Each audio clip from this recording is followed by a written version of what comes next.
Hi friends, ಎಲ್ರಿಗೂ ನಮಸ್ಕಾರ. Welcome to Shami's house. ಇವತ್ತು ನಾವು ಬ್ರೇಕ್ಫಾಸ್ಟ್ ರೆಸಿಪಿ ನೀರು ದೋಸೆ ಚಟ್ನಿ ಮಾಡೋಣ. ಇದು ತುಂಬ ಈಸಿ ಮಾಡೋಕ್ಕೆ ಎಲ್ರಿಗೂ ಗೊತ್ತಿರುತ್ತೆ, ಬಟ್ ಈ ಹೊಸದಾಗಿ ಕಲಿಯೋರಿಗೆ ತುಂಬ ಈಸಿ ಆಗುತ್ತೆ ನೋಡಿದ್ರೆ. ಓಕೆ, ಸ್ಟಾರ್ಟ್ ಮಾಡೋಣ.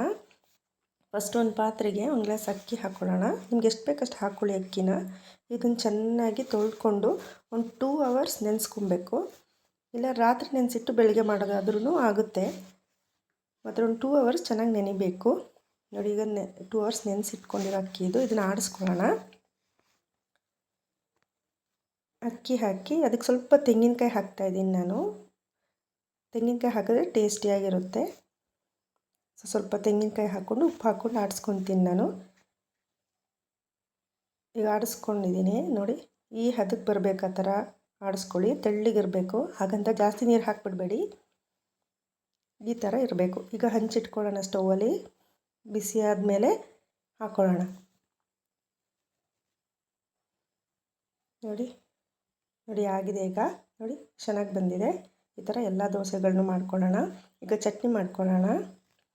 ಅದಕ್ಕೆ ತೆಂಗಿನಕಾಯಿ, ಶುಂಠಿ ಬೆಳ್ಳುಳ್ಳಿ, ಹಸಿಮೆಣಸಿನ್ಕಾಯಿ, ಕೊತ್ತಂಬರಿ ಸೊಪ್ಪು, ಕರಿಬೇವಿನ ಸೊಪ್ಪು, ಈಗಿಷ್ಟನ್ನು ಮಿಕ್ಸಿಗೆ ಹಾಕ್ಕೊಳ್ಳೋಣ.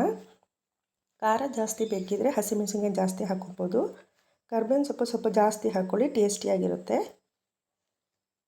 ನೋಡಿ, ಆಡಿಸ್ಕೊಂಡಿದ್ದೀನಿ, ರೆಡಿಯಾಗಿದೆ ಚಟ್ನಿ. ಈಗ ದೋಸೆ ಮತ್ತು ಚಟ್ನಿನ ಸರ್ವ್ ಮಾಡೋಣ. ನೋಡಿ ಎಷ್ಟು ಚೆನ್ನಾಗಿ ಬಂದಿದೆ ಅಲ್ವಾ. ಓಕೆ, ತುಂಬ ಈಸಿ ಮಾಡೋಕ್ಕೆ, ಮಾರ್ನಿಂಗ್ ಬೇಗ ಆಗುತ್ತೆ, ಟೇಸ್ಟಿಯಾಗಿರುತ್ತೆ. ಎಲ್ಲರೂ ಟ್ರೈ ಮಾಡಿ, ಕಮೆಂಟ್ ಮಾಡಿ, ಸಬ್ಸ್ಕ್ರೈಬ್ ಮಾಡಿ. Thank you.